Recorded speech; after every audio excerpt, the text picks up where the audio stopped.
Une page se tourne en Europe. Ce dernier dimanche de septembre, l'extrême droite remportait les législatives en Italie. Et oui, après de premières percées en Hongrie, en Autriche, en Norvège, en Suède, l'Italie devient en effet le second pays européen à porter au pouvoir une coalition de droite au sein de laquelle les extrêmes droites se retrouvent et arrivent en tête. Des victoires qui interrogent également sur d'autres continents et notamment en Israël où les élections aussi approchent à grands pas. Et pour en parler, notre invité ce matin, il est journaliste, blogueur, vous le connaissez, Jacques Benilouche est avec nous. Bonjour Jacques. Bonjour à vous et Shana Tova aux auditeurs et à la technique aussi surtout. Et Shana Tova à vous, Jacques. Merci beaucoup. On vous souhaite de très bonnes choses, de très belles choses pour vous et votre famille cette année. Alors, je précise, Jacques, qu'on peut retrouver vos analyses sur votre blog Temps et Contre-temps. Et j'ai lu justement sur votre site internet que cette victoire de Giorgia Meloni en Italie dimanche vous a beaucoup interrogé, et notamment sur l'actualité politique en Israël. Les derniers sondages en faveur de Benyamin Netanyahou, qui pourrait créer une coalition avec des personnages controversés comme Ben Gvir. Est-ce qu'ils vous surprennent, Jacques ? Non, mais disons que les résultats que nous avons vus dans beaucoup de pays occidentaux, entre autres la Suède, la Pologne, eh bien ça va donner, disons, une raison de ne pas s'inquiéter de ce qui va se passer en Israël. À savoir que on va banaliser je dirais, l'extrême droite en Israël. Vous savez que on n'aime pas tellement le mot d'extrême droite en Israël. Oui.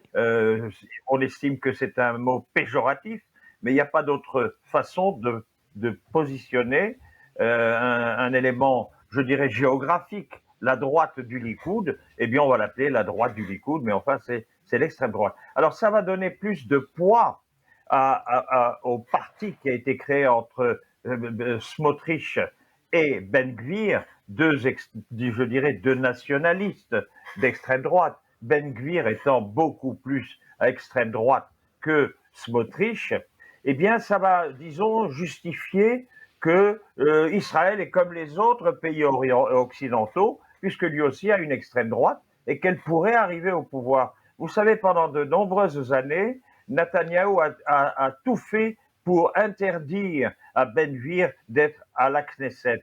Il a condamné sans arrêt, il a combattu sans arrêt.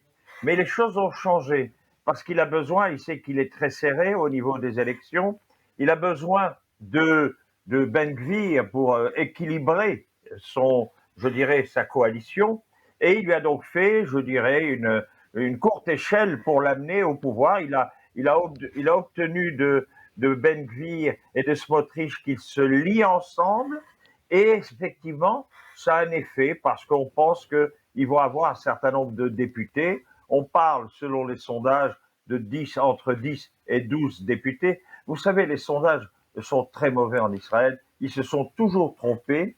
Et c'est pour ça qu'on ne peut pas vraiment tenir compte de ces sondages. C'est simplement une image à un instant donné, mais on ne peut pas considérer que c'est flagrant. D'autant plus que quand on lit les résultats des sondages, en tout petit, on s'aperçoit qu'en bas, c'est indiqué que 20% des gens qui ont été questionnés n'ont pas donné de réponse.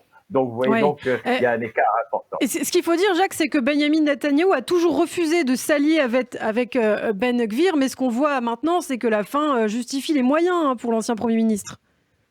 Il n'a pas le choix. Il n'a pas le choix. Vous savez qu'il y a déjà des remous au sein du Likoud, des personnalités importantes comme Dani Danon, qui est l'ancien ambassadeur à l'ONU, qui ont dit écoutez, maintenant c'est la dernière chance qu'on va donner à Netanyahou. S'il n'arrive pas à obtenir une majorité à ces élections, eh bien il faut qu'il parte, il faut qu'il cède son poste. Et il y en a d'autres qui ont dit comme lui, Bitan, effectivement, qui a commencé aussi à parler, les Katz.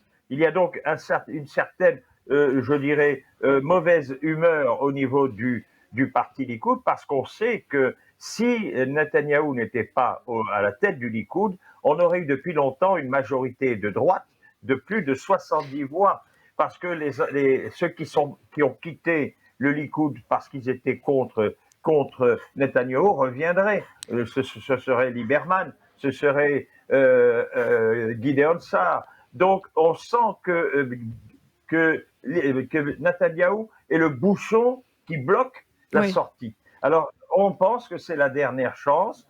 Et puis, on peut dire aussi que à l'heure actuelle, tout le monde se rue contre Netanyahou. Vous savez que Lapid a fait un discours à l'ONU. Oui, Il a absolument. profité de son, il a profité de son discours à l'ONU pour, je dirais, descendre de personnes, pour mettre en difficulté deux dirigeants. Il a mis d'abord en difficulté Mahmoud Abbas, parce que il a prouvé que Mahmoud Abbas ne voulait pas du tout entendre parler de deux États. Il est très bien comme il aime le statu quo. Israël s'occupe de la police dans sa région. Lui, il reçoit l'argent et il s'enrichit. Donc, il n'y a pas de raison. Mais je pense que l'axe sur lequel voulait frapper Lapid, c'est quand même Netanyahou. Il a profité de ce discours pour rappeler à tout le monde que Netanyahou, en 2009, à l'occasion d'un discours à l'université Bar-Ilan, Netanyahou lui-même, nous avons les vidéos pour cela, qui le confirment, eh bien, il a apporté la preuve que, excusez-moi, je coupe mon Allez-y, on téléphone. vous en prie. Voilà. Mais alors c'est Voilà. vrai, alors juste Alors donc, c'est vrai qu'il faut juste revenir sur cette position du Premier ministre Yair Lapid. C'est pas une position nouvelle hein, de parler d'une solution à deux non, États. C'est ça que vous voulez dire? pas du tout.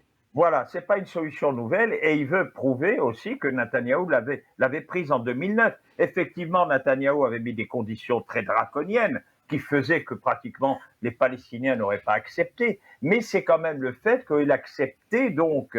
Donc il a mis devant ses responsabilités aujourd'hui et il essaye de trouver un angle d'attaque. Vous savez que le problème à l'heure actuelle, c'est que ni Gantz ni Lapid n'arrivent à crever leur plafond de verre.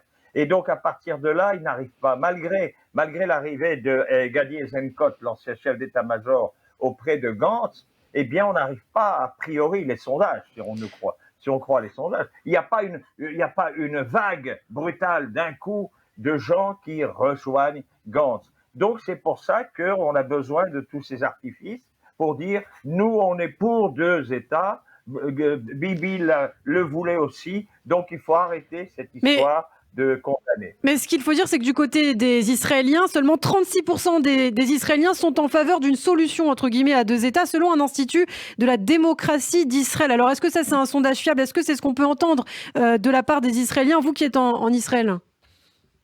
La question, c'est de savoir ce qu'on appelle par deux États.